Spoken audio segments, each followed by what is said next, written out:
नमस्ते। आप सभी का स्वागत है आज के इस कार्यक्रम में। हमारे साथ जुड़ गए हैं विजय सरदाना जी, और विजय सरदाना जी से हम कुछ विषयों पर बात करेंगे जो कि लोकल और ग्लोबल इम्प्लीकेशंस दोनों रखते हैं। सो अभी आपसे अनुरोध है कि कृपया हमारी चैनल को सब्सक्राइब कर लें, वीडियो को लाइक कर लें, और विजय सरदाना जी की चैनल विजय सरदाना इनसाइट्स को भी अवश्य सब्सक्राइब कर लें। तो स्वागत है आपका विजय जी आज के इस कार्यक्रम में।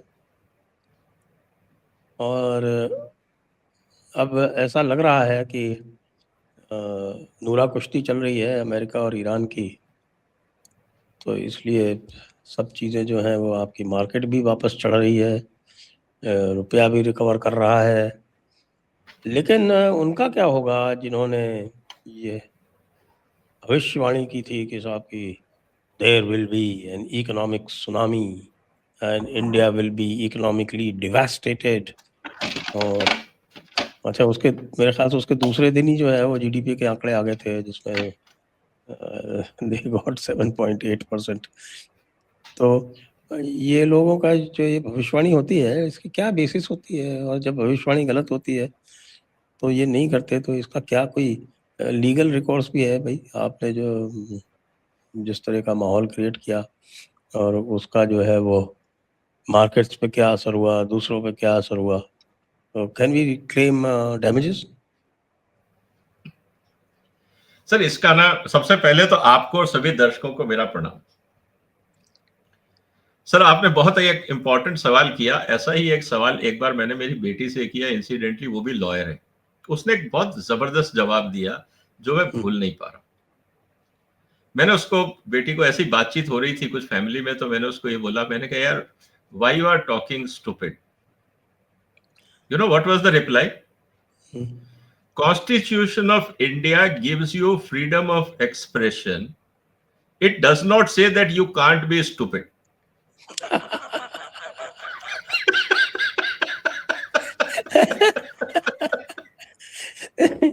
Stupid expression is at the same footing as intelligent expression. You have freedom Absolutely. to have both kind of expression or all kind of expressions. Correct. ये तो बात आप सही। तो आपके सवाल का जवाब है ये कि भाई, what is the legal cause? I never expected from a young lawyer to have such a precise argument that you cannot say that I cannot talk stupidity. कहां लिखा है कानून में कि you cannot behave stupid? तो सवाल अब इस बात का है कि जो आप कह रहे हो सर, उसका जवाब इस कॉन्स्टिट्यूशन में स्टूपिड को और इंटेलिजेंट को बराबर का दर्जा दिया गया है।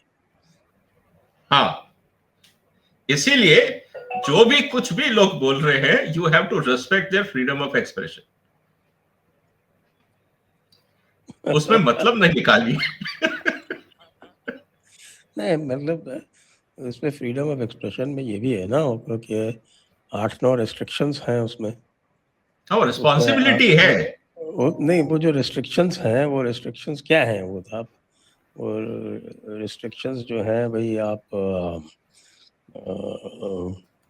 पब्लिक ऑर्डर को डिस्टर्ब नहीं कर सकते। अब जो इन्होंने कहा इकोनॉमिक सुनामी वाला, वो तो has direct bearing on public order.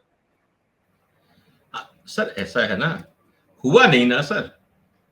उससे अगर दंगे हो जाते, कुछ और होता, तब बात थी, और उसका आउटकम कुछ नहीं है ना सर। तो जनता ने उस statement, markets collapse because of Rahul Gandhi.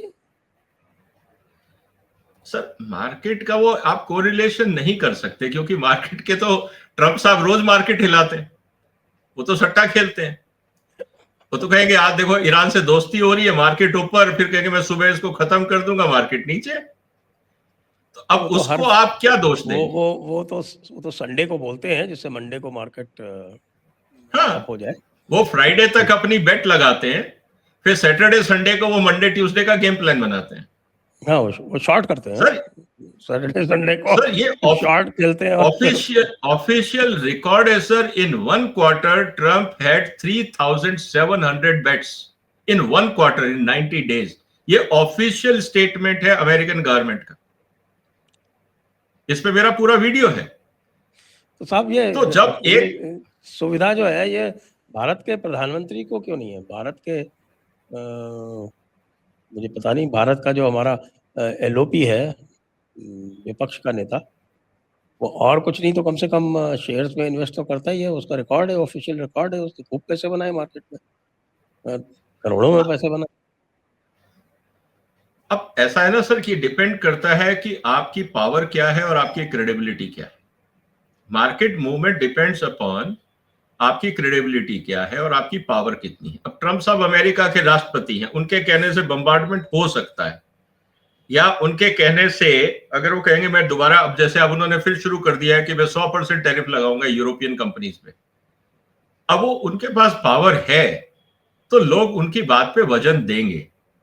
अगर हम कुछ भी बोले स्टेटमेंट को, कोई लॉजिक नहीं है ना सर। अगर मेरे पास पावर नहीं है या अथॉरिटी नहीं है तो मार्केट विल डिस्काउंट इट। तो market is very intelligent creature. तो इसीलिए ये डिपेंड करता है कि मार्केट किसकी बात को कितना वजन देता है। और इसीलिए बहुत बार मैं अपने जो स्टॉक मार्केट के साथी हैं, मैं उनको बोलता हूं यार हर स्टेटमेंट में विचलित ना हो। और जहां तक बात है कि पैसा कमाने की, सर काफी समय पहले जब कमोडिटी मार्केट्स एक्टिव थी तो मंत्रिमंडल के कुछ लोगों के और सरकार की तरफ से कुछ स्टेटमेंट ऐसे आते थे जिससे कमोडिटी मार्केट बहुत वोलेटाइल होती थी और लोगों ने पैसा बनाया। वो जानबूझ के स्टेटमेंट आते थे। अचानक आपको लगेगा कि एक स्टेटमेंट आया है सरकार की तरफ से, किसी मंत्री की तरफ से या सेक्रेटरी की तरफ से, और अचानक मार्केट में उतार चढ़ाव होता था, सर्किट तक लग जाते थे। आपको क्या लगता है बिना कोई मौसम के, बिना किसी चीज के सरकार अचानक स्टेटमेंट दे दे तो मार्केट तो हिलेगा ना? तो आपकी पोजीशंस होती हैं, you take benefit out of it. तो ये खेल तो सर बहुत पुराना है। मार्केट को टेम्पर करने का खेल तो दुनिया में बहुत पुराना है। ये इन्वेस्टर के ऊपर है कि वो कितने अलर्ट है, क्या वो हर न्यूज को फैक्टर इन करेंगे या कुछ न्यूज को इग्नोर करेंगे। और अगर पोजीशन वो लेते हैं तो then they should have that much deep pocket कि मार्केट को खेलिए। अगर फंस गए तो फिर बचने का रास्ता भी हो, इतना पैसा हो कि वो जमा करा सके। तो ये तो खेल है सर। ये तो मार्केट मूव्स ऑन स्टोरीज। अगर आप किसी भी ब्रोकिंग हाउस को देखें या बात करें किसी भी सीनियर इन्वेस्टर से, खासकर जो ट्रेडिंग में है, उनका यही कहना है कि मार्केट मूव्स ऑन स्टोरीज। तो अगर आप स्टोरी सुना रहे हैं और वो कन्विंसिंग है तो market can move in the direction in which you want. तो ये तो बहुत पुराना है। इसीलिए रोज आप देखोगे फाइनेंशियल चैनल्स पे नई नई स्टोरीज आती हैं, नए नए असेसमेंट आते हैं, ताकि मार्केट में वॉलेटिलिटी बनी रहे। और अगर मार्केट में वॉलेटिलिटी नहीं होगी, लोग अपनी पोजीशंस को नहीं बदलेंगे, तो ब्रोकिंग हाउसेस कैसे कमाएंगे? उनकी तो कमाई ट्रांजैक्शन पे है ना। तो ये तो इकोसिस्टम है sir, one has to understand this. आपने ट्रांजैक्शन की बात की, आप ये बताएं कि इस समय जो स्थिति चल रही है उसके हिसाब से अब ये ऑयल मार्केट जो है ये कहाँ जाएगी? सर फिलहाल तो ऑयल मार्केट इसी लेवल पे रहने वाली है, लेकिन मुझे ये लगता है कि आने वाले समय में अभी थोड़ी सी अनसर्टेनिटी है। लोग थोड़ा सा, खासकर मार्केट में डिमांड तो है, ये जो $70 $80 है। मैं कुछ जो बड़े प्लेयर है मार्केट में उनसे बात कर रहा था और कुछ उनके स्टेटमेंट्स देख रहा था। उन्होंने कहा ये जो अभी स्टॉक मार्केट पे या ब्रेंट क्रूड्स के रेट चल रहे हैं $70 $75, ये भी बुकिंग हो रही है। और जैसे ही शिपिंग कंफर्टेबल हो जाएगी, क्योंकि बहुत सारे कंट्रीज में जो रिजर्व्स हैं वो काफी लो हो गए, तो डिमांड पहले से ज्यादा होगी अगले कुछ महीने। तो ये जो रेट है ये बढ़ेंगे। तो अगर अभी भारत को सस्ते में, जैसे आज $70 के आसपास इंडियन बास्केट चल रहा है, अगर ये मिल जाता है, क्योंकि $70 वही है जो हमारा 28 फरवरी से पहले का रेट था, वहां 65-70 के आसपास था, 72 के आसपास था। अगर हमें इसी रेट पे इंडियन बास्केट मिल जाता है तो मुझे लगता है जितनी भी हमारी गैप्स हैं उसको हमको जो मतलब हमारा जो रिजर्व्स है उनके लिए परचेजिंग कर लेनी चाहिए, क्योंकि बहुत ज्यादा नीचे जाने की उम्मीद नहीं है। कारण ये होगा सर कि अगर बहुत ज्यादा ऑयल नीचे जाता है तो जो शेल ऑयल कंपनीज हैं अमेरिका में, उनको कोई इंसेंटिव नहीं होगा, तो जो सप्लाई है उसमें कमी आ सकती है और वो चीजें फिर डैमेजिंग हो सकती हैं। तो इसीलिए ये जरूरी है कि अगर मौका मिलता है तो भारत सरकार को अपने रिजर्व्स को फिलअप कर लेना चाहिए। जी जी जी। वैसे तो अगर देखा जाए तो भारत तो ऑयल से खूब कमा रहा है, रशियन रिफाइनरीज को यूक्रेन ने उड़ा दिया है। अब रशिया को भारत जो है वो गैसोलीन सप्लाई कर रहा है। हाँ, इस वही जो रिलायंस के प्लांट्स हैं और नयारा का जो प्लांट है गुजरात में, actually they are working as a very good opportunity for India कि सस्ते में क्रूड लो, आप उसको रिफाइन करो और बाजार में जिसकी जरूरत है आप उसको अपने रेट पे बेच सकते हो depending upon their bargaining power. तो अपॉर्चुनिटी तो है। क्राइसिस में आप अपने कार्ड्स कैसे खेलते हैं, आपकी कैपेबिलिटीज क्या है, अगर हम इस पे ध्यान दें तो निश्चित रूप से एक अपॉर्चुनिटी तो है, इसमें तो कोई दो राय नहीं। एक ये मार्केट्स की बात कर रहे हैं और स्पेशली जो है जो जियोपॉलिटिकल रीएडजस्टमेंट्स हो रहे हैं, आप भारत की जो ग्रोइंग डिफेंस मार्केट है उसके बारे में क्या कहना चाहेंगे? पिछले वर्ष जो है उनकी जो ग्रोथ हुई है वो 67% हुई है। ये $2.4 बिलियन का एक्सपोर्ट मार्केट की बात कर रहा हूँ। उसकी लगभग 67% हुई है और जो मैन्युफैक्चरिंग की ग्रोथ है वो भी 50% से ऊपर की है। और अभी आप देख रहे हैं कि इसराइल जैसी एक major defence power, defence manufacturing में, जो कि डिफेंस टेक्नोलॉजी में बहुत आगे है, वो कह रही है कि साहब हम डिसएंगेज करेंगे अमेरिका से। और उनका ये भी कहना है कि साहब कि वो प्रोडक्शन कैपेसिटी देखेंगे, भारत में देखेंगे बजाय इसके कि वो पाकिस्तान में देखेंगे। इसके साथ में यूएई के साथ में भी हमारा डिफेंस पैक्ट हो गया है और बहुत सारी पॉसिबिलिटीज़ वहाँ हैं। प्लस हम देख रहे हैं कि मेडिटेरेनियन में ग्रीस और आर्मीनिया और साइप्रस इत्यादि, आप साउथ ईस्ट में फिलीपींस, वियतनाम, इंडोनेशिया, तो आपने क्या इस डिफेंस इंडस्ट्री का असेसमेंट किया है कि आगे ये कहाँ जाने वाली है? और क्या हम इन्वेस्टर्स को ये सलाह दे सकते हैं कि भाई aggressively invest in defence stocks? चलिए, बहुत इंपॉर्टेंट सवाल है और भारत के लिए एक बहुत बड़ी अपॉर्चुनिटी है। उसके दो तीन कारण हैं। एक तो भारत अपने आप में बहुत बड़ा बाजार है, तो जो हम मेक इन इंडिया की बात कर रहे थे और खासकर डिफेंस के लिए ये बहुत बड़ी अपॉर्चुनिटी है। हमारे पास मैन्युफैक्चरिंग कैपेबिलिटीज हैं, हमारे पास इंडिजिनस रिसर्च है। दूसरी तरफ इस बार जो भारत सरकार की पॉलिसी रही उसमें प्राइवेट सेक्टर ने भी काफी आगे बढ़ चढ़ के काम किया, चाहे वो टाटाज हो, कल्याणी ग्रुप हो, गोदरेज हो, अडानी हो, और भी कई कंपनियां हैं जो एक्सप्लोजिव्स में है, मैन्युफैक्चरिंग में है, बुलेट प्रूफ जैकेट्स में है, एमिनिशंस में है, बहुत तरह के काम हो रहे हैं। तो कहने का मतलब यह है सर कि हमने एक इंडस्ट्रियल बेस बना लिया। अब हमें चाहिए टेक्नोलॉजी ताकि हम नए एडवांस सिस्टम्स को बना सकें। टेक एन एग्जांपल कि इजराइल के पास बड़ी अच्छी टेक्नोलॉजीज है लेकिन मैन्युफैक्चरिंग बेस नहीं है। प्लस जो उन पे खतरा है कि भाई मैन्युफैक्चरिंग बेस बनाएंगे तो ईरान की तरफ से कोई अटैक हुआ तो वो पूरी फैक्ट्री तबाह हो जाएगी, क्योंकि यूक्रेन में जिस तरह से रशिया ने तबाह किया उनके मैन्युफैक्चरिंग बेस को। तो अब उनके लिए जरूरी है कि एक ऐसा रिलायबल पार्टनर हो जिसके साथ वो टेक्नोलॉजी शेयर कर सके और साथ ही जॉइंट वेंचर हो। जैसे भारत ने ब्रह्मोस का कॉन्सेप्ट किया, इसको देख के पूरी दुनिया को ये भरोसा हो गया कि अगर आप भारत के साथ टेक्नोलॉजी ट्रांसफर करते हो और इक्विपमेंट्स बनते हैं या डिफेंस आइटम्स बनते हैं तो you can be safe on one side, secondly if this market grows both will benefit. ये स्थिति आज इजराइल को भी दिख रही है। उनको भी अपने लिए हथियार चाहिए। अगर वो सिर्फ भारत से खरीदेंगे हथियार तो एक डिप्लोमेटिक चैलेंज भारत के लिए बन सकता है कि भारत से हथियार खरीद रहे हैं और वो ईरान पे बरसा रहे हैं, इधर उधर बरसा रहे हैं। अगर वो जॉइंट वेंचर कंपनी है और इजराइल उसमें कहता है मेरी हिस्सेदारी है और मैं as a board of directors में उसमें बैठ के कहता हूं मेरे को इजराइल को 20% प्रोडक्शन या 30% प्रोडक्शन बेचना है और हम एक एग्रीमेंट करते हैं, तो फिर ये कमर्शियल कॉन्ट्रैक्ट है, इसको आप कैसे रोकोगे? सरकार उसमें इंटरफियर नहीं करेगी, टेक्नोलॉजी इजराइल की है।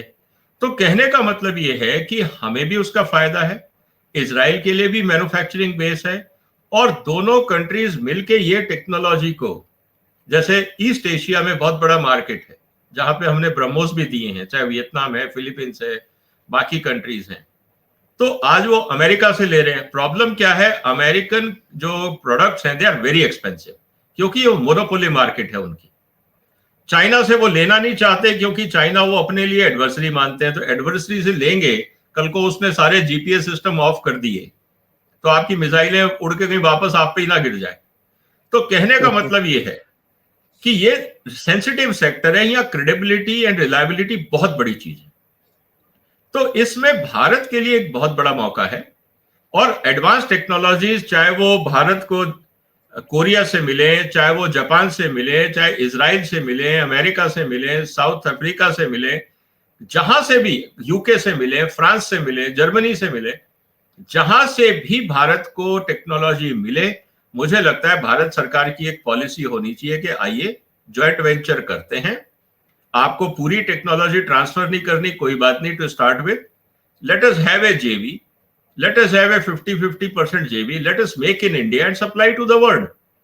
तो जो क्राइसिस है कि भाई हमें सिर्फ हथियार बेचो नहीं, आप हमें टेक्नोलॉजी दो, जिसके लिए हमने देखा राफेल ने भी दिक्कत करी, बाकी जो प्रॉब्लम्स हुई, इसको भी हम थ्रू प्रॉपर एग्रीमेंट एड्रेस कर सकते हैं, जिससे उनका भी भरोसा बना रहे और हमारा भी काम हो जाए।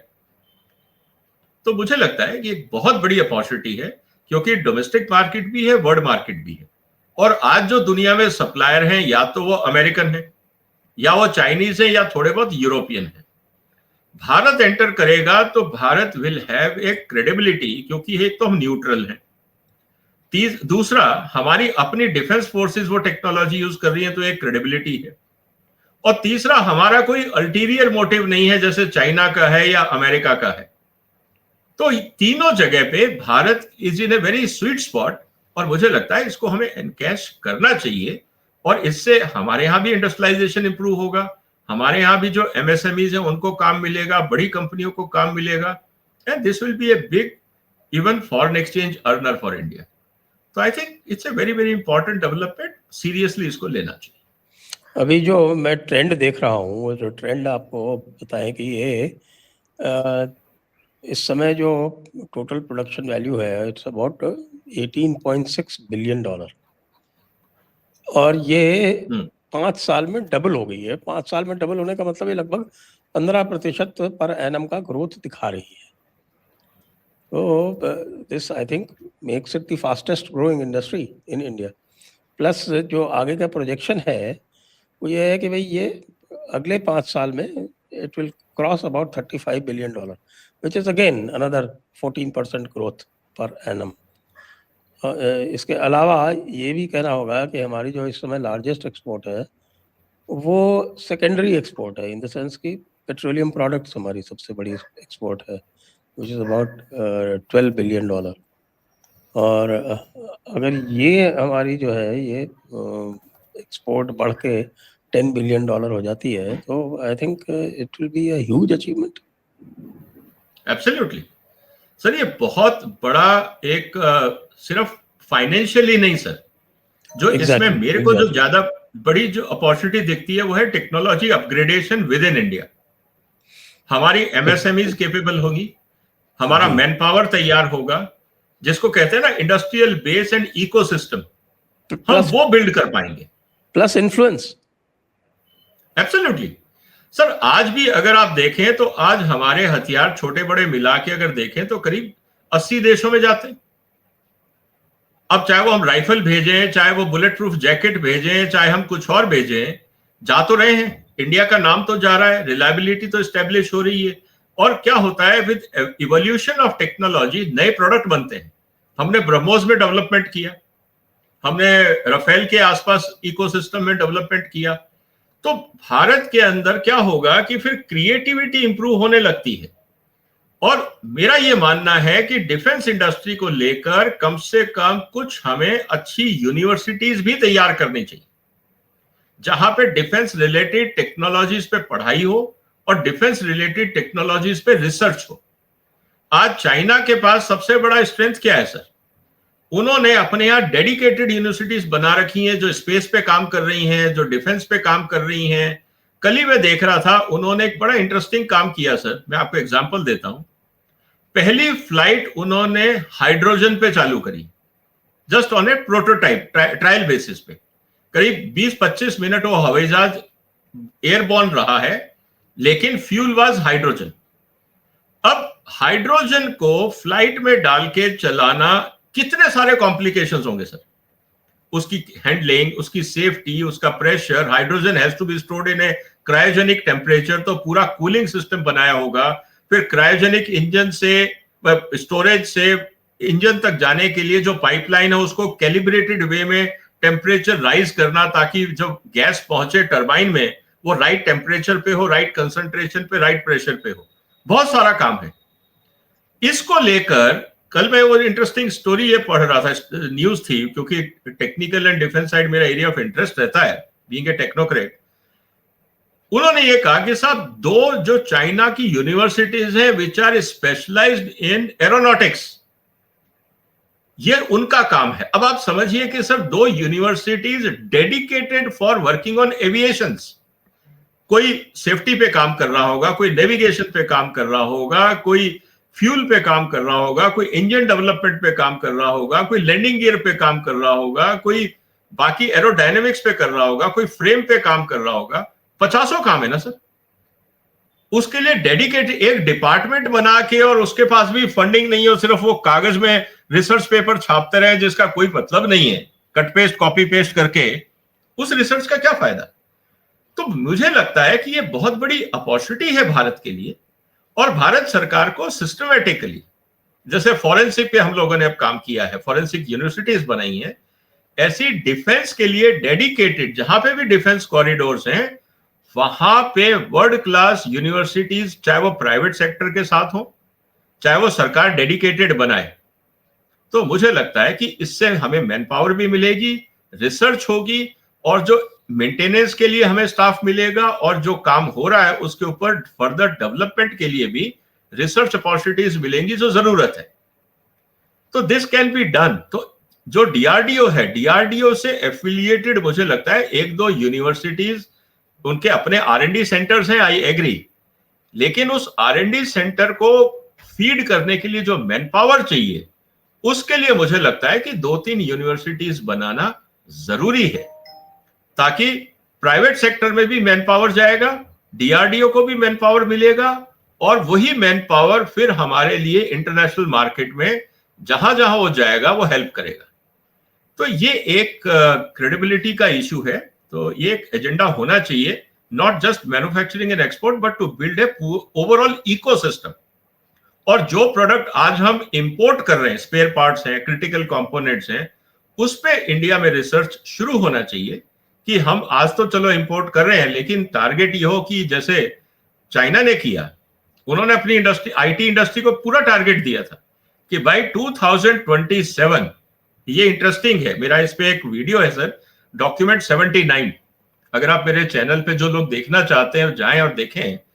डॉक्यूमेंट 79 का पर्पस ये था कि by 2027 China stated policy is very clear, we have to decouple from western world in IT sector, means software plus hardware. ना हमें माइक्रोसॉफ्ट ऑफिस चाहिए, ना तुम्हारा गूगल चाहिए, ना फेसबुक चाहिए, हमें कुछ नहीं चाहिए। ना तुम्हारे से हमें जो इंटेल के चिप्स चाहिए, एएमडी के चिप्स चाहिए, या एनवीडिया चाहिए, हमें कुछ नहीं चाहिए, हम अपना बना लेंगे। तो उन्होंने क्या किया सिस्टमैटिकली, पहले जाके जितनी अमेरिकन आईटी हार्डवेयर कंपनी थी उनको खरीदा, आईबीएम का कंज्यूमर प्रोडक्ट खरीदा जो आज लेनोवो बन गया। इसी तरह से और जो कंपोनेंट कंपनियां थी दुनिया में उनको उन्होंने खरीदा, अपने यहां मिलाया, फिर अपनी यूनिवर्सिटीज में टेक्नोलॉजीज डेवलप करी, चाहे वो हुआईवी है या बाकी जो कंपनियां हैं जो पहले ओईएम का काम करती थी, आज सब R&D करके नए प्रोडक्ट बना रही। तो उन्होंने आज एक ऐसा इकोसिस्टम बना लिया कि जिससे जितनी अमेरिकन आईटी कंपनीज है उनके लिए खतरा हो गया, क्योंकि सबसे बड़ा बाजार तो चाइना था। अब सबसे बड़ा बाजार आईटी कंपनीज के लिए इंडिया है, और यूरोप ने तो कह दिया कि हम जो आईटी सर्विसेज अमेरिका से आती हैं उसमें हम टैक्स लगाएंगे। तो ट्रम्प साहब बौखलाए हुए हैं। तो सबसे बड़ा बाजार भारत है, और हमारा सारा डेटा, सारी टेक्नोलॉजी, हम तो आत्मनिर्भरता की बात कर रहे हैं, हमारा सारा कम्युनिकेशन सिस्टम तो अमेरिकन डिपेंडेंट है, तो आत्मनिर्भर हम हो कैसे सकते हैं। तो ये बहुत बड़ी अपॉर्चुनिटी है। चाइना को हम कितना भी एडवर्सरी माने, लेकिन कुछ तो सीखना पड़ेगा सर कि 15 साल में उन्होंने अपने आप को कहां से कहां पहुंचा दिया। और भारत बिल्कुल बिल्कुल चाइना से बड़ा बाजार है, तो हमें तो तैयार होना पड़ेगा। अच्छा, एक आज एक और भी विषय हमने लिया था, एक वो विषय, उस पर बात करेंगे कि जो भारत का जो इंटरनल सिक्योरिटी इन्वायरमेंट इम्प्रूव हुआ है, विशेषकर जो रिसोर्स रिच स्टेट्स हैं वहाँ पर, और ये जो इलीगल इन्फिल्ट्रेशन वगैरह पे रोक लग रही है, बंगाल जैसे अचानक से सुर्खियों में आ रहा है, तो इसका जीडीपी पे क्या क्यूमुलेटिव इम्पैक्ट पड़ेगा? बहुत पॉजिटिव। इनफैक्ट सर, मेरा एक वीडियो है जो मैंने कुआलालंपुर की एक कॉन्फ्रेंस में दिया था। लोग जाके इंटरनेट पे यूट्यूब पे देख सकते हैं। एक वहां पे पूरा प्रेजेंटेशन है, पाम टीवी के नाम से। अदरवाइज मेरे चैनल पे भी आप देख सकते हैं। उसका टाइटल है how environmental NGOs are damaging growth of India. ये पूरा प्रेजेंटेशन है, तो पूरा इंटरनेशनल कॉन्फ्रेंस। इसीलिए एफसीआरए पे इतना चिल्ला चिल्ली हो रही। हाँ सर, क्या है, आप ये समझिए कि दुनिया में कोई नहीं चाहता भारत आगे बढ़े, कोई नहीं चाहता। अब आपके पास रॉ मटेरियल दो तरीके से आता है। आपको सारी खेल करने की जरूरत नहीं है। आप दो जगह पे हिट करिए, किसी भी इकोनॉमी को आप डिस्टेबलाइज कर सकते हैं। एक है एग्रीकल्चर और दूसरा है माइनिंग। दुनिया में रॉ मटेरियल सारे यहीं से ही आते हैं, और तो कहीं से हवा में से तो कुछ नहीं आता। या तो आपका एग्रो प्रोडक्ट इंडस्ट्रीज है, या वो माइंस बेस्ड इंडस्ट्रीज है। तीसरा तो रॉ मटेरियल आपका है नहीं। चाहे मैं फिशरीज को भी मैं एग्रो में मान रहा हूं, फॉरेस्ट्री को भी मैं एग्रो में मान रहा हूं, लेकिन रबर को भी मैं एग्रो में मान रहा हूं, क्योंकि है तो वेजिटेशन ना। एक वेजिटेशन सोर्स है और एक मिनरल है। ठीक है सर, ये दो चीजों को आप डिस्टेबलाइज कर दीजिए, आपकी जीडीपी सफर करने लगती है। अब एग्रीकल्चर इतना डाइवर्सिफाइड है, वहां पे हर किसान को जाके भड़काना आसान नहीं है। लेकिन जो किसान आंदोलन हुआ, उसके पीछे आपको पता है कौन लोग थे। एक अच्छा भला कानून हिंदुस्तान का डिस्टेबलाइज किया गया, क्योंकि उससे हिंदुस्तान की एग्रीकल्चर इंप्रूव होती, किसान इंप्रूव होते, हमारे यहां पे बहुत डेवलपमेंट होती। तो आपने ये देखा कि हिंदुस्तान का एग्रीकल्चर आगे ना बढ़े, इसलिए आपने उस पूरे एजेंडा को, जो एग्रीकल्चर रिफॉर्म का एजेंडा था, उसको डिस्टेबलाइज किया। दूसरी तरफ आप देखोगे जहां जहां नेक्सलाइट्स हैं, या जहां जहां पे भी लॉ एंड ऑर्डर प्रॉब्लम है, वो सब माइंस रिच एरियाज है। आप एक पैटर्न देख लीजिए।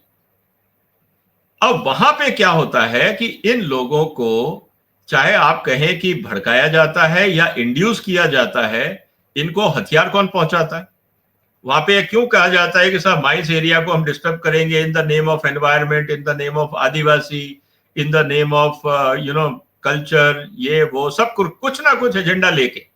हमेशा ये एजेंडा ऐसा होता है जिससे आम आदमी को लगे कि यार मुद्दा तो वाजिब है, एनवायरमेंट का मुद्दा तो वाजिब है, लोकल जो उनके ट्रेडिशंस है उनका वाजिब है। आदिवासियों को आप क्यों हटा रहे हो, ट्रेडिशनल पॉपुलेशन को आप क्यों हटा रहे हो? तो ये सब socially and politically saleable agenda रखे जाते हैं, लेकिन इंटेंशन ये होता है कि वहां माइनिंग ना होने दी जाए। तो जब माइनिंग नहीं होगी तो रॉ मटेरियल नहीं मिलेगा। जब आपका रॉ मटेरियल नहीं मिलेगा तो आपको सारा रॉ मटेरियल इंपोर्ट करना होगा, और जब आपको सारा रॉ मटेरियल इंपोर्ट करना होगा तो you are dependent on others. हमने एक क्लासिक एग्जांपल देख लिया ना सर, रेयर अर्थ का। अब उस स्थिति के अंदर क्या होगा सर? इसी में आपकी बात को सपोर्ट करते हुए दो एग्जांपल दे देता हूं कि अब रेयर अर्थ का बहुत बड़ा रिच डिपॉजिट राजस्थान में मिला है। हमारा ओल्ड बाड़मेर डिस्ट्रिक्ट, अब बालोतरा नया डिस्ट्रिक्ट बना दिया उसमें से निकाल के वहाँ पे, और उसका जो पोटेंशियल है it is largest in the world. तो अभी मैं देख रहा था कि राजस्थान में भी कुछ एनवायरमेंटलिस्ट जो हैं वो एक्टिव हो रहे हैं। दूसरी बात आप ये देखिए कि भाई दे हैड एलाइज। अब ये पश्चिम बंगाल में अशोक नगर में there is a large petroleum deposit. Large means medium size, about 240 million tons or something. तो उस पे काम जो है वो रुका हुआ था, क्योंकि गवर्नमेंट ऑफ वेस्ट बंगाल उसकी इजाजत ही नहीं दे रही थी। अब मैं वही कह रहा हूँ ना सर, ये आप जरा इसको देखिए। Plus of course there is this classic example कि वो जो आपका कॉपर ट्यूटिकोरिन की जो आप तमिलनाडु वाली जो कॉपर फैक्ट्री थी स्टरलाइट की, उसका क्या किया गया चाइना के इंटरेस्ट में। हालांकि वो बात अलग है कि मुंदड़ा में उससे भी बड़ा बना लिया अडानी ने। Now Gujarat is benefiting, Tamil Nadu is lost out. Sir मैंने उस पूरी केस की फाइल देखी है, मेरे पास वो एक केस आया था कहीं घूम के, क्योंकि they wanted my input on that. Sir वो केस जानबूझ के, मेरा तो ये कहना है कि हमारे लोगों ने ढंग से वो केस हैंडल ही नहीं किया कोर्ट में। उस केस में मैंने वहां के मैनेजमेंट तक को कहा था कि इस केस के जो आर्ग्यूमेंट्स हैं वो लॉजिकल नहीं है, आपकी तरफ से जो आर्ग्यूमेंट दिए जा रहे हैं वो लॉजिकल नहीं। अदरवाइज मुझे ये बताइए सर कि कौन सा कोर्ट है, आप एक छोटा सा एग्जांपल दे रहा हूं, ये वेदांता का जो प्रोजेक्ट था स्टरलाइट का, इसमें एक छोटी सी बात है सर, 4000 से 12000 करोड़ का आप एक्सपोर्ट कर रहे हो, आज आप 12000 करोड़ का इंपोर्ट कर रहे हो। चलिए वहां पे आपने कहा कि साहब फॉल्ट हो गया, इन्होंने वाटर कंटेमिनेशन कर दिया। क्या दुनिया में आज टेक्नोलॉजी नहीं है which can ensure zero discharge? पहली बात, जिन लोगों को हर्ट हुआ, जिन विलेज वालों को हर्ट हुआ, क्या उनको फाइनेंशियल कंपनसेशन दे के, उनके घर बना के, उनके स्कूल हॉस्पिटल बना के हमको रिहेबिलिटेट नहीं कर सकते थे? कितना खर्चा आ जाता, 100 200 400 500 करोड़ रुपए। वो आप नहीं कर रहे हो। आपने एक पूरी यूनिट को बंद कर दिया जिसमें हजारों लोग काम करते थे, भारत एक्सपोर्ट करता था, और उसकी जगह अब हम इंपोर्ट करने लगे। मैं तो यह कहूंगा कि सर कंपनी के अंदर के कुछ लोग मिले होंगे इस एनजीओ के साथ, क्योंकि फैक्ट्री बंद थी, बिना काम के सबको तनख्वाह मिल रही थी, बिना काम के तनख्वाह ले रहा था सारा मैनेजमेंट। तो इस पे एक भारत सरकार को इस तरह के जो नेशनल इंपॉर्टेंस के प्रोजेक्ट हैं, इनको सिर्फ प्राइवेट पार्टी डिस्प्यूट या गांव और कंपनी के बीच में डिस्प्यूट का मुद्दा करके छोड़ना नहीं चाहिए। मैं तो आज भी वेदांता से कहूंगा कि आप अपनी पुरानी फाइलें निकालिए और देखिए कि उसमें आर्ग्यूमेंट कितने वीक हैं। और ये बात मैंने मैनेजमेंट को कही थी कि आपके आर्ग्यूमेंट वीक है, तो उन्होंने उसके बाद मेरे को फाइल ही नहीं भेजी। आप समझिए इसमें नहीं, हमने वकील हायर कर लिए हैं। मैंने कहा आपका केस इतना स्ट्रांग है, I can justify to Supreme Court and High Court कि this can be rectified and this is in national interest. आप क्यों वो बात नहीं उठा रहे? नहीं, हमने कोशिश करी है, हमारे वकील लगे हुए हैं। अरे कॉमन सेंस अप्रोच है भाई, डैमेज दुनिया में होता है लेकिन रेक्टिफिकेशन भी होता है। कौन सी ऐसी प्रॉब्लम है आज की दुनिया के जिसको आप साइंटिफिकली एड्रेस नहीं कर सकते? मेरे को एक एग्जांपल दे दीजिए सर। लेकिन मुझे लगता है कि वेदांता के अंदर ही अनिल अग्रवाल साहब को इस मुद्दे को सीरियसली इन्वेस्टिगेट करना चाहिए कि कौन लोग ये उनकी कंपनी में केस फाइल हैंडल कर रहे थे और क्यों उन्होंने ये वैलिड केस नहीं उठाए, वैलिड आर्ग्यूमेंट नहीं उठाए। और आज भी मैं अनिल जी को गाइड करने को तैयार हूं in case they want to fight this case. कोई मुश्किल नहीं है सर। यह दुख हुआ मुझे क्योंकि एक प्रोडक्ट ऑफ नेशनल इंटरेस्ट इस तरह से बर्बाद किया गया।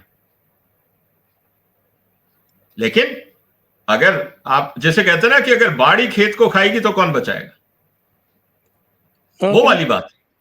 अब उनका जो लॉस है वो अडानी का बन गया एडवांटेज, लेकिन इसके बीच में जो कंट्री को लॉस हुआ वो तो हुआ, बिल्कुल हुआ, और ये बहुत बड़ा लॉस है। ये जो आर्ग्यूमेंट दिए गए कि साहब ये फैक्ट्री बंद हो जानी चाहिए, ये होना चाहिए, वो होना चाहिए, और किस तरह से ये नेशनल लॉस है। मैं कह रहा हूं कि चलो ऑन द स्पॉट नुकसान हुआ, but that can be rectified, there is a solution to everything. And court को अगर ये जस्टिफाई कर दिया जाए कि how this can be compensated and properly monitored and managed, क्या मुश्किल है क्या सर? आज हमारे यहां पे क्या बाकी स्मेल्टर काम नहीं कर रहे हैं क्या? हमारे यहाँ केमिकल फैक्ट्रीज काम नहीं कर रही हैं क्या? हमारे यहाँ और टॉक्सिक केमिकल हिंदुस्तान में नहीं बन रहे हैं? सब कुछ हो रहा है। जब वहां मैनेज हो सकता है, वहां की पॉपुलेशन को ऐतराज नहीं है, तो यहीं पे क्यों ऐतराज हुआ जी? और मेरे को दुख इस बात का है कि with in Vedanta why management has not taken this issue seriously. मेरा कंसर्न एनजीओ नहीं है, वो तो प्रॉब्लम करेंगे, लेकिन आपने अपना केस खुद क्यों नहीं पुख्ते ढंग से हैंडल किया? दुख इस बात का है, यह कंसर्न है मेरा। जी जी, बिल्कुल सही है, बिल्कुल सही है। अच्छा, एक ये बताएं कि ये भारत और अमेरिका का ट्रेड एग्रीमेंट क्यों नहीं फाइनल हो रहा है?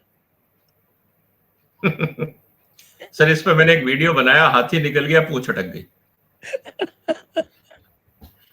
मेरा वीडियो है पूरा। मैं ये देख रहा हूं कि वो पूरा का पूरा जो बैलेंस ऑफ पावर है वो शिफ्ट हो चुका है। अब अमेरिका चाहता है और भारत नहीं करना चाहता। पहले भारत चाहता था, अमेरिका नाटक कर रहा था, और अब भारत कह रहा है कि ठीक है, देख लेते हैं, आराम से कर लेंगे, जल्दी क्या है। सर, होता क्या है ना कि नेगोशिएशंस में हमेशा इस बात को ध्यान रखना चाहिए सर कि दोनों पार्टियों में, मैंने 50 बिजनेस नेगोशिएशंस किए हैं, आपको दो चीजें बहुत क्लियर पता होनी चाहिए। मैं ट्रंप साहब को 50 बार बोला, चाहे वो भारत की तरफ हो या अमेरिका की तरफ हो, दो चीजें नेगोशिएशंस में बहुत क्लियर होनी चाहिए कि what is your bottom line. अगर आप ओपन एंडेड नेगोशिएशन में जाएंगे तो आपको पता ही नहीं लगेगा कि आपका नुकसान कहां हो गया, और अगर आप जरूरत से ज्यादा दबाव डालेंगे नेगोशिएशन में, सामने वाली पार्टी उठ के चली जाएगी, नुकसान आपका हो जाएगा। और अक्सर ये बात होती है सिर्फ ईगो के चक्कर में। बहुत सारे कॉर्पोरेट नेगोशिएशंस जो आपको अच्छे मिल रहे थे, आप इसलिए छोड़ देते हैं या इसलिए आप गलत नेगोशिएशन कर लेते हैं कि लॉजिक से ज्यादा ईगो बीच में आ जाता है। और मैंने बहुत से एग्रीमेंट देखे, बहुत से, पूरी जिंदगी तो मैं सेल्स और प्रोजेक्ट्स में रहा हूं ना सर, तो मैं आपको अच्छा ऐसे एक एक करके कंपनियों के और लोगों के नाम बता सकता हूं जो बड़े बड़े लोग हैं, कि कैसे उन्होंने नेगोशिएशन में अपने पैर पे कुल्हाड़ी मारी। कहने का मतलब क्या है सर कि ट्रंप साहब को यह लगा कि भारत के पास ऑप्शन नहीं है, और भारत के पास एक सबसे बड़ा बार्गेनिंग पावर है कि हमारा बाजार सबसे बड़ा है। और ट्रंप साहब ये भूल गए कि भारत जितना बड़ा बाजार है, इस बाजार में तो आने को कोई भी तैयार होगा। तो अमेरिका अकेला इंटरेस्टेड नहीं है इंडिया में, everyone is interested in India. तो मोदी जी के पास चॉइस है कि आप नहीं दोगे, मैं कहीं और चला जाऊंगा। हिंदुस्तान का सिर्फ एक ही प्रॉब्लम है, सिर्फ एक प्रॉब्लम है, डॉलर सप्लाई, और कोई प्रॉब्लम नहीं है हमारी। तो इसीलिए जो आपने पहला मुद्दा उठाया था डिफेंस इंडस्ट्री का, इसको बहुत तेजी से इसलिए बढ़ाना चाहिए इंडिया को, ताकि जो अमेरिका के साथ हमारा डॉलर लॉस हो रहा है उसको हम बाकी जगह से कंपनसेट कर लें। हमें इंडस्ट्री के अंदर सिंगल पॉइंट फोकस ये करना चाहिए मोदी जी को कि मुझे हर साल $50 बिलियन का एडिशनल एक्सपोर्ट चाहिए इन डॉलर टर्म्स, और हर मंत्रालय के ऊपर टास्क फोर्स बैठा देनी चाहिए कि हर महीने मंत्री आके मुझे जवाब दें, प्रेजेंटेशन दें कि किस देश में आपके सेक्टर का कौन सा एक्सपोर्ट बढ़ा, मेरे को डॉलर चाहिए। उनको टारगेट दिया जाए तो क्या होगा, जब आपका डॉलर की रिक्वायरमेंट पूरी हो जाएगी, आपको अमेरिका नहीं चाहिए। You don't need American market. तो क्या होगा आज की तारीख में, ट्रंप साहब को भारत का बाजार चाहिए, तब आपके पास बार्गेनिंग पावर आ जाएगी। और यही फोकस हमारा होना चाहिए। और जो हमारे एक्सपोर्ट्स है वो ये कमोडिटी नहीं कि रॉ मटेरियल भेज दिया, ये नहीं, वैल्यू एडेड प्रोडक्ट एक्सपोर्ट्स। आप ये टारगेट दे दीजिए हर स्टेट गवर्नमेंट को और हर मंत्रालय को, चाहे वो टेक्सटाइल है, चाहे फार्मास्यूटिकल है, चाहे केमिकल्स है, चाहे स्टील है, चाहे ऑटोमोबाइल है, जो भी है। मोदी जी को क्लियर टारगेट देना चाहिए कि हमने चावल बेच दिए, मछली बेच दी, मुझे इसमें कोई इंटरेस्ट नहीं। मछली के प्रोडक्ट बताइए, चावल के प्रोडक्ट बताइए, ये रॉ मटेरियल बेचने को मैं काउंट नहीं करूंगा, इनको बाहर निकालो, क्योंकि इसमें कुछ नहीं मिलता है आपको। उससे एनवायरमेंट का ही नुकसान होता है। आप चावल बेच रहे हो तो आप अब हिंदुस्तान का 2,500 लीटर पानी बेच रहे हो, मिल क्या रहा है आपको बदले में? मान लीजिए उसका $1 मिल गया 1 किलो का, तो $1 में आपने 2,500 लीटर बेच दिया। Is this sensible? पॉइंट वो वाली बात है। तो सरकार की तरफ से, पीएमओ की तरफ से क्लियर डायरेक्टिव हो, डायरेक्टिव के साथ मॉनिटरिंग हो। मेरा आज का वीडियो अगर आप देखें सर, आपकी जनता से, मैं अपने दर्शकों से सॉरी निवेदन करूंगा, आज का मेरा वीडियो का टाइटल है Modi online to Modi on ground, कि आप ग्राउंड में जाके देखिए कि आपके मंत्रालय कर क्या रहे हैं। मेरा मतलब यह नहीं है कि फिजिकली मंत्री जी जाएं, कम से कम डैशबोर्ड बनाएं और वहां के एरिया के लोगों को बोलें कि ये वीडियो खींच खींच के डालिए इस वेबसाइट पे, मैं देखना चाहता हूं कि वहां सड़क बनी या नहीं जो ये क्लेम कर रहे हैं, किस क्वालिटी की बनी, मुझे वहां की रिपोर्ट चाहिए। स्टेटमेंट पे मत जाइए। आज टेक्नोलॉजी आपको वीडियो एविडेंस और फोटोग्राफिक एविडेंस और क्वालिटी एविडेंस सब दे सकती है। सैटेलाइट से भी आप ले सकते हैं कि वास्तव में सड़क बन भी रही है या नहीं, वहां मशीनें खड़ी है या नहीं, वो सैटेलाइट बता देगा आपको। तो कहने का मतलब यह है कि 12 साल में बहुत सारी स्कीमें घोषित हो गई हैं। अगले 3 साल सिंगल पॉइंट मोदी जी को फोकस करना चाहिए, इंप्लीमेंटेशन। और हर मंत्रालय को हर महीने स्टेटस रिपोर्ट अपडेट करनी है with GPS coordinates and value, कितना एक्सपोर्ट हुआ और कहां से हुआ। देखिए देश बदलता है या नहीं सर, ये सारी समस्याओं का समाधान हो जाएगा। सिर्फ एक काम करना है पीएमओ को कि आप वहां पे डैशबोर्ड बनाइए, हर मंत्रालय का पैरामीटर रखिए और उसमें फीडिंग हो और मंत्री शुड बी अकाउंटेबल। आपको पता लग जाएगा कौन से मंत्री काम कर रहे हैं, नहीं कर रहे हैं, बदल दीजिए। There are enough good people in BJP और आरएसएस, दे कैन अपॉइंट और they can hire professional to do that, कोई दिक्कत नहीं। जी, जी। ये नहीं, ये आपकी बात बिल्कुल सही है और 100%। और अभी और भी जो इमर्जिंग है कि अब ये जो एआई का मामला चल रहा है अभी, कि भाई आपके एआई पे ऑलरेडी अभी मतलब जिसको कहते हैं कि साहब कि अभी बच्चा पैदा नहीं हुआ और शादी वादी के इंतजाम करने लगे ट्रम्प साहब, या अभी से उन्होंने प्रोटेक्शन लगाना शुरू कर दिया और चाइनीज प्रोडक्ट पे शिफ्ट हो गए लोग बाग। और कम से कम इसका एक इम्पैक्ट तो ये हुआ कि भारत में भी सीरियसली लोग शुरू हो गए कि भैया इनका कोई भरोसा नहीं, कम बंद कर दे, अपने प्रोडक्ट बनाओ फटाफट। तो अब तो हमारे पास जोहो वगैरह ने थोड़ा बहुत छोटा मोटा इकोसिस्टम भी बना लिया है। तो ये क्या इनकी क्या मूर्खता है। और एआई का जो ये पता नहीं, अब आप बताइए कि ये जो मार्केट में जो एआई का जो शगुफा चढ़ा हुआ है वो बबल है, या है कि उसमें वाकई I hope it is not going to become like a .com bubble. .com में दिक्कत यही थी ना कि सारा फुटफॉल्स के ऊपर वो क्या करते थे। अब एआई में उसके जो वर्थ का मेजरिंग करने का तरीका क्या है? देखिए सर, बहुत कॉमन लैंग्वेज में बताता हूं। आज ही मैंने एक आर्टिकल लिखा है, मैं एक छोटा सा आपको जस्ट टू कंटेक्स्ट कर देता हूं। मेरी एक सीरीज चल रही है board room and DPDP act. मैं इस पर हर हफ्ते 1-2 आर्टिकल लिख रहा हूं, क्योंकि एआई भी नया है और प्राइवेसी एक्ट भी नया है और इसके कई इंप्लीकेशंस हैं, दोनों के, एआई के भी और प्राइवेसी एक्ट के भी। क्योंकि जब आप एआई की बात करते हैं तो प्राइवेसी आपके हाथ से निकल जाता है। तो बहुत डायमेंशंस आने वाले दिनों में बहुत खतरनाक होंगे। और आज का मेरा आर्टिकल यही है कि AI adoption without data governance. तो जो लोग देखना चाहते हैं, मैंने आज उसको लिंक्डइन पे पोस्ट किया मेरे अकाउंट में, आप जाके उसको पढ़ सकते हैं। और एडिशनल इंफॉर्मेशन चाहिए तो बहुत सारे आर्टिकल, हर हफ्ते मेरे आर्टिकल एआई पे और डीपीडीपी पे आपको वहां मिलते रहेंगे, क्योंकि डिफरेंट डायमेंशंस को मैं एनालाइज कर रहा हूं। सर सबसे इंपॉर्टेंट चीज क्या है, जो एआई की पावर है, पहले हम इसको समझ लेते हैं। एआई अपने आप में इट इज लाइक, अगर मैं बहुत कॉमन से में कहूं कि साहब ये आपका एक ट्रेनी है, बच्चा है जिसको काम करना आता है लेकिन ये नहीं पता क्या करना है। It is like a intern for you. अब एआई का फायदा तभी हो सकता है जब आपको सब्जेक्ट नॉलेज हो। जो बाजार में इस समय हवा चल रही है कि एआई सीख लो सारी प्रॉब्लम सॉल्व हो जाएंगी। मैं अक्सर कहता था, जब हम, जैसे मैं भी एमबीए हूं फ्रॉम IIM अहमदाबाद, पीजीडीएम, मेरा ये कहना था कि एमबीए क्या होता है? MBA is like icing on the cake. आपके पास सब्जेक्ट नॉलेज है, अब आपने मैनेजमेंट स्किल सीख ली, आप उस सब्जेक्ट को या उस सेक्टर को ढंग से मैनेज कर पाते हो, क्योंकि आपके पास टेक्निकल नॉलेज भी है और अब आपके पास मैनेजमेंट नॉलेज भी है। You can be A very good productive human resource. ठीक है सर?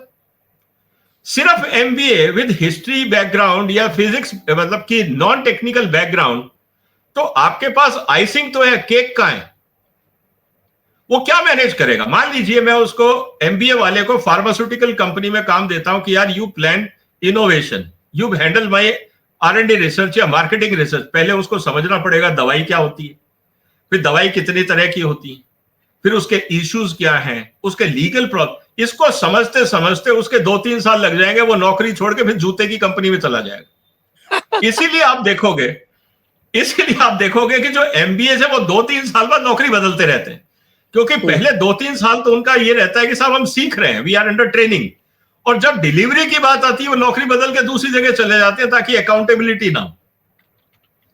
इसीलिए सब्जेक्ट नॉलेज होना जरूरी है।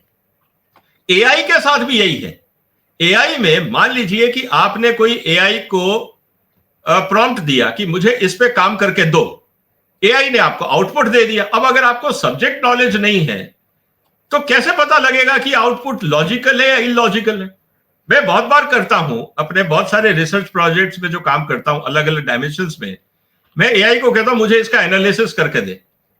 उन्होंने मुझे एनालिसिस करके दे दिया एआई ने। मैं कहता अरे क्या डेटा निकाला है तूने, ये आउटडेटेड टेक्नोलॉजी, तुम जो मुझे इंफॉर्मेशन दे रहे हो दिस इज आउटडेटेड, मुझे ये नहीं चाहिए, मुझे 25 में ये जो नई टेक्नोलॉजी आई थी इसका एनालिसिस चाहिए। फिर मैसेज आता है एआई का, sorry I use the generalised information, now you are asking me specific, I can recreate. अब मान लीजिए मुझे पता ही नहीं कि 25 में नया कॉन्सेप्ट क्या आया है, तो मेरे लिए तो पुराना outdated concept was also valid ना, क्योंकि एआई ने जनरेट किया। एक तो यह सबसे बड़ी प्रॉब्लम है।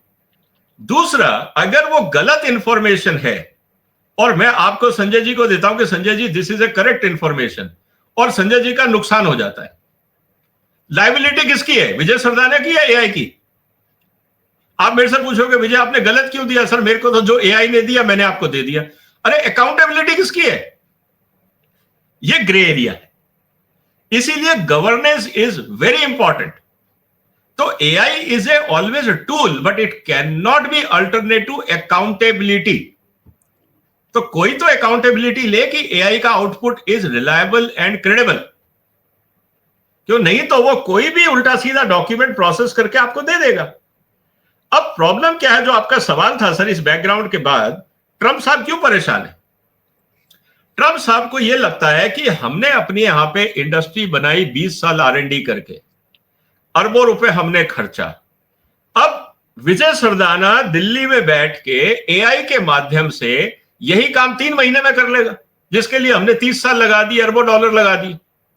अपनी लैब में बैठेगा, R&D करेगा, पैरामीटर आएंगे, उसको दोबारा एआई में लोड करेगा कि इसके अंदर डेविएशन है, बताओ इसको कैसे सही करें। एआई आपको रास्ता बताएगा, आप उस एक्सपेरिमेंट को और रेक्टिफाई करके दोबारा एक्सपेरिमेंट करके फिर आउटकम आया, पहले से बेहतर आया कि I want to improve further on these parameters, वो आपको बताएगा कैसे करना है। आप तो जो काम आपने 30 साल में किया अरबों डॉलर लगा के, वो विजय सरदाना 6 महीने में कर देगा, मे भी कुछ लाख लगा के। इससे क्या होगा? डेमोक्रेटाइजेशन ऑफ नॉलेज सबके पास हो गया। तो फिर आपका जो यूएसपी, आपका आईपीआर, आपकी दादागिरी किस काम की? ट्रंप साहब को यह डर है कि इससे अमेरिका का जो एज है, एक तो वो खत्म हो जाएगा, दूसरा ऑलरेडी खत्म, यही टूल जो है, और यही टूल कंट्री ने 50 साल में एक नई ग्रीनफील्ड रिफाइनरी नहीं डाली, वो क्या दूसरों को डिक्टेट करेगा? करेक्ट। अच्छा, दूसरा डायमेंशन क्या है सर? Cyber security. अब मैं मान लीजिए साइबर क्रिमिनल माइंडसेट से टेक्नोलॉजी को यूज कर रहा हूं, मैं कहूंगा यार संजय जी के पास ये सारे ऑर्गेनाइजेशन में सॉफ्टवेयर हैं, मुझे ये बताओ कि इसमें क्या क्या गैप्स हैं, कहां कहां मैं हिट करूं और साइबर अटैक करूं ताकि वल्नरेबिलिटी मुझे पता लग जाए। एक मुझे वो चीज समझ में आ जाएगी कि कहां कहां पे है, फिर मैं उसी एआई को, after all sir cyber attack क्या होता है, वायरस क्या होता है, वो भी तो सॉफ्टवेयर है ना एक हिसाब से। अब मैं उसी एआई को कहूंगा कि मुझे आप एक ऐसा ट्रोजन बना के दो या वायरस बना के दो कि मैं सिस्टम को डिस्टेबलाइज कर दूं, वो बना देगा ना। अब ये बात अलग है कि उसमें हम गार्ड रेल बना रहे हैं, सेफ्टी फीचर डाल रहे हैं ताकि कोई इस तरह की डिमांड करे तो हम उसको मिनिमाइज कर सकें। लेकिन दुनिया में जो जो फ्रॉड करते हैं या साइबर क्रिमिनल हैं, वो भी तो टेक्नो सेवी है ना सर, वो भी अलग अलग पार्ट में बनाएंगे और बाद में जोड़ देंगे उसको। तो कहने का मतलब क्या है sir, this can B A security risk.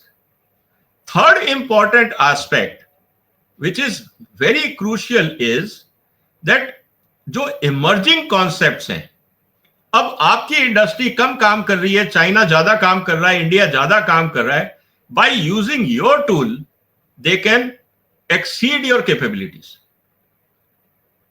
क्योंकि वो जो प्लेटफॉर्म है वो तो सबके लिए अवेलेबल है। कि वो तो सब ठीक है, लेकिन आप अपना एआई बंद कर दोगे, प्रोटेक्ट कर लोगे, तो भाई थोड़ा सा उससे चाइना का जो एआई है उससे थोड़ा सा कम सोफिस्टिकेटेड होगा, 10%। हम तो काम चला लेंगे ना उससे, सर ट्रेन कर देंगे उसको।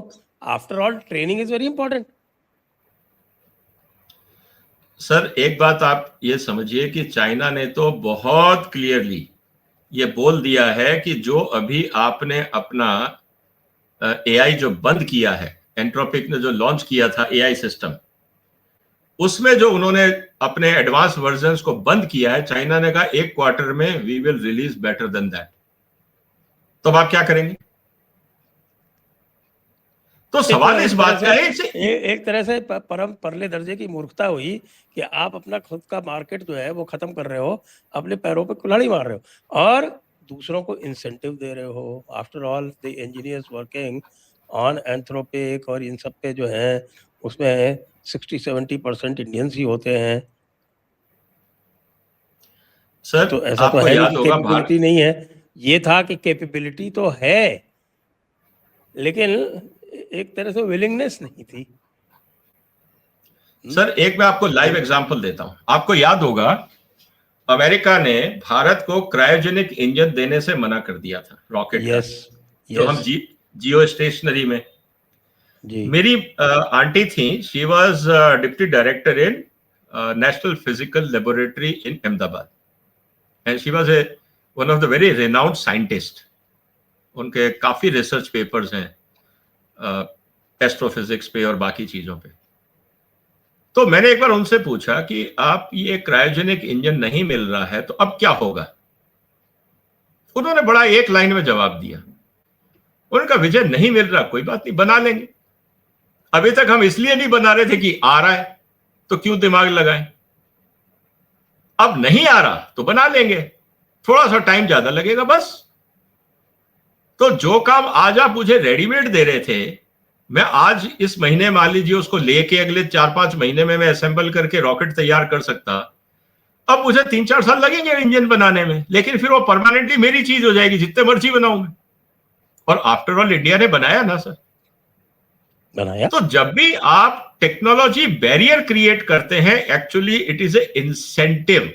ये डिपेंड करता है कि आपका जो टेक्निकल पूल है वो उस चैलेंज को कितना एग्रेसिवली लेता है। चाइना ने यही किया।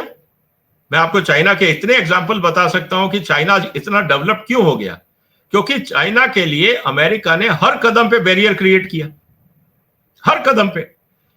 WTO साइन होने से पहले से लेकर अभी तक चाइना ने हर उस बैरियर को एक चैलेंज लिया और ओवरकम किया। आज हालत क्या है? तो कहने का मतलब यह है सर कि अगर हम चाहें, हर barrier can create a new opportunity. हमारी इंडस्ट्री के अंदर वो मानसिकता आनी जरूरी है। हमारे यहां जो मानसिकता है ना, वो चलता है कॉन्सेप्ट है, वी डोंट एक्सेप्ट चैलेंजेस। और जिन कंपनियों ने चैलेंज लिया, फॉर एग्जाम्पल टाटा ने चैलेंज लिया, कल्याणी ने चैलेंज लिया, गोदरेज ने चैलेंज लिया, बाकी कंपनियों ने चैलेंज लिया, तो आज डिफेंस में खड़े हो गए ना। बाकी जो हमारी फैमिली गवर्नड कंपनी है वो सोचती है अरे यार 5 करोड़ रुपए लगाएंगे, कुछ मिलेगा या नहीं मिलेगा, रिटर्न कब मिलेगा। ये ट्रेडर माइंडसेट के लोग हैं, इनकी बैंडविड्थ है ही नहीं है लंबा सोचे। इनको तो आज 2 करोड़ रुपए लगाने हैं तो वो सोचते हैं अगले महीने से मेरे को 20-20 लाख रुपए मिलने शुरू हो जाए। ऐसी कंपनियां कहीं काम नहीं आएंगी। मैंने एक कंपनी को नाम नहीं लूंगा, एक काफी बड़ी फैमिली ओन्ड कंपनी है, मैंने उनको यह कहा हिंदुस्तान में एक सबसे बड़ा सेक्टर है प्रोटीन का। हिंदुस्तान प्रोटीन डेफिसिट सोसाइटी है और बहुत सारे प्रोटीन सोर्सेज हैं, but they are not palatable in form और उनमें वैल्यू एडिशन नहीं हो रहा है। इस पे एक सेंटर ऑफ एक्सीलेंस बनाइए। टोटल कॉस्ट एस्टीमेट था 3 साल में 20 करोड़। 20 करोड़ रुपए लगाएंगे, रिटर्न कब आएगा? मैंने कहा आप रहने दो यार, आपके बस की बात।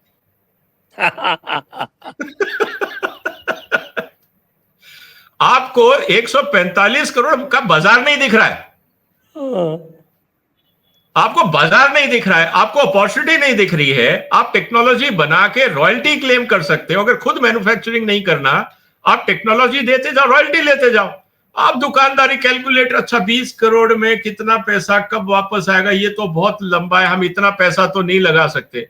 मैंने आपके बस की बात नहीं, आपकी सोच ही नहीं है, छोड़ो ना यार, why we are wasting time. हमारे पूरे फार्मा सेक्टर की R&D और जो पूरे फार्मा सेक्टर की ग्रोथ है वो R&D प्लस लाइसेंसिंग पे ही है। हाँ सर, आज की तारीख में करते हैं और sir research is a profit centre पूरी दुनिया में। Sir research is a profit centre, सबसे ज्यादा प्रॉफिट तो आपको रिसर्च में मिलता है ना। आज पूरी अमेरिका की मल्टीनेशनल्स, टेक एग्जांपल, पूरा स्कैंडिनेविया क्या है sir, Sweden, Finland, Norway, Denmark, इनके पास कौन सा रॉ मटेरियल है?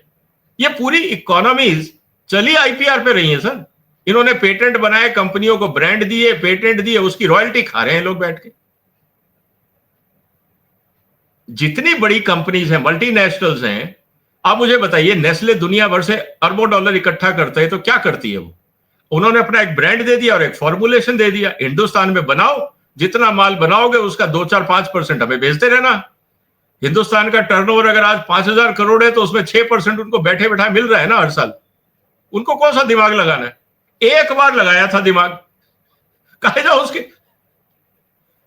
हमारे यहां कॉर्पोरेट्स को अभी कॉर्पोरेट गवर्नेंस में role of science, role of innovation, role of research हमारे बोर्ड ऑफ डायरेक्टर्स डिस्कस करते ही नहीं है।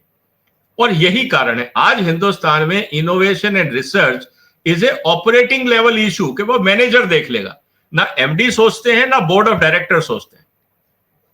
इसीलिए ना फंड एलोकेट होता है, ना प्लान बनता है। वो जो एक बंदे का नाम लिख देते हैं कि भाई आपके R&D होती है, हाँ जी he is my R&D manager, उसको पूछो क्या करता थी, क्वालिटी कंट्रोल। मैं रॉ मटेरियल की टेस्टिंग कर करके बताता हूं कौन सा रॉ मटेरियल अच्छा है, मेरा ये रिसर्च है। इसको आप रिसर्च बोलोगे? Yes, very interesting. प्रॉब्लम है। So yes, sir, we have tremendous opportunities and I hope we huge sir, 145 crore का बाजार है। इससे बड़ी अपॉर्चुनिटी दुनिया में कहीं नहीं है सर, कहीं नहीं। तो नहीं, 145 करोड़ का थोड़ी, 145 करोड़ का तो प्रोटीन का बाजार है। हर चीज में सर, कपड़े सबको चाहिए, जूते सबको चाहिए, पेंसिल सबको चाहिए, खाना सबको चाहिए, पानी सबको चाहिए, कॉस्मेटिक सबको चाहिए।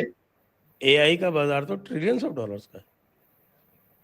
मैं तो कह ही रहा हूं सर, हर आदमी आज क्या हुआ, ट्रंप ने एक अच्छी बात क्या करी है, उन्होंने ये बोल दिया है अपने एजुकेशन डिपार्टमेंट को कि AI should be taught in primary schools.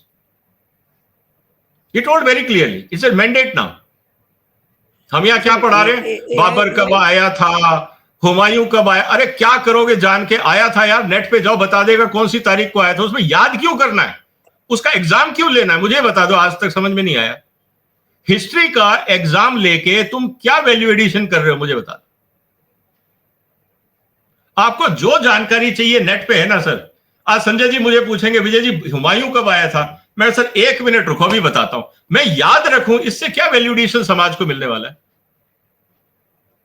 Anyway, वो एक एजुकेशन का और जो है वो मेमोराइजेशन का एक अलग इशू है। किसी टाइम एजुकेशन रिफॉर्म पे बात करेंगे तो उस पर करेंगे। लेकिन ये बात आपकी बिल्कुल इट इज़ वेल टेकन कि भाई we have a tremendous opportunity, और जैसे जो डिफेंस सेक्टर ने जो दिखाया है उसके हिसाब से हम we can beat America in every sector.